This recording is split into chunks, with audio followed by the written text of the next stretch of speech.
নমস্কাৰ। আজি আৰু এটা নতুন বিষয় লৈ পেলাই যে দেৱগুৰু বৃহস্পতিয়ে নিজৰ ৰাশি পৰিৱৰ্তন কৰিবলৈ গৈ আছিল 18 অক্টোবৰত। যিহেতুকে আমি জানো যে বৃহস্পতি এটা ৰাশিত এক বছৰকৈ থাকে, গতিকে 14 মে'ত বৃহস্পতি সঞ্চাৰ হৈ মিথুন ৰাশিত সোমাইছিল। তাৰ পৰা আৰু নতুনকৈ 18 তাৰিখে ৰাশি পৰিৱৰ্তন কৰি কৰ্কট ৰাশিলৈ গতি কৰিব। তাৰ পৰা আকৌ 6 ডিচেম্বৰত বক্ৰী অৱস্থাত আকৌ মিথুনত প্ৰৱেশ কৰিব। গতিকে এইখিনি সময়ত যিটো বৃহস্পতিৰ গতি, যিটো বৃহস্পতিৰ স্পীডত গতি কৰিছে, এইখিনি সময়ত আমি বৃহস্পতিক অতিচাৰী হোৱা বুলি কওঁ। যিটো স্পীড কৰিছে বৃহস্পতি, এইখিনি সময়ত অতিচাৰী হৈছে। গতিকে এইখিনি সময়ত বিভিন্ন ধৰণৰ প্ৰভাৱ পৰিব। মেষ, বৃষ, মিথুন আদিকে গোটেই 12টা ৰাশিতে বিভিন্ন ধৰণৰ প্ৰভাৱ পৰিব।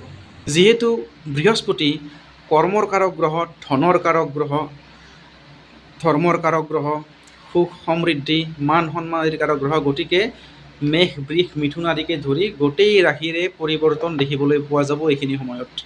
বৃহস্পতি থাকিব পুনৰবসু নক্ষত্ৰত, আৰু পুনৰবসু নক্ষত্ৰত থাকি পেলাই দেৱগুৰু বৃহস্পতি শেষৰ পিনে পুষ্যা নক্ষত্ৰক টাচ কৰি পেলাই এগেইন বৃহস্পতি 6 ডিচেম্বৰত আকৌ বক্ৰী হৈ মিথুন ৰাশিত প্ৰৱেশ কৰিব, যিটো পুষ্যা নক্ষত্ৰত বৃহস্পতি অতিকৈ শক্তিশালী। গতিকে এইখিনি সময়ত বিভিন্ন ধৰণৰ চেঞ্জ দেখিবলৈ পোৱা যাব। শান্তি ঘূৰি আহিব। আকৌ ষ্টক মাৰ্কেটত যিবিলাকে বস্তু লগাইছিল বা পইচা পাতি গৈছিল, সেইবিলাক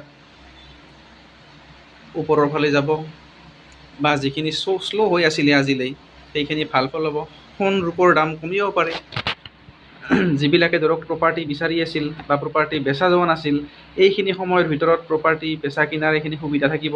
যদি প্ৰমোশ্যন বিচাৰি আছিল, তেতিয়াহ'লে প্ৰমোশ্যনৰ যোগ দেখা যায়, বা যদি বেলেগ কোনোবা ঠাইত নিজৰ ঘৰ বনাব খোজা আছিল, তেনেকুৱাও বস্তু দেখিবলৈ পোৱা যাব। এইখিনি সময়ত বিভিন্ন ধৰণৰ পৰিৱৰ্তন দেখা পোৱা যাব।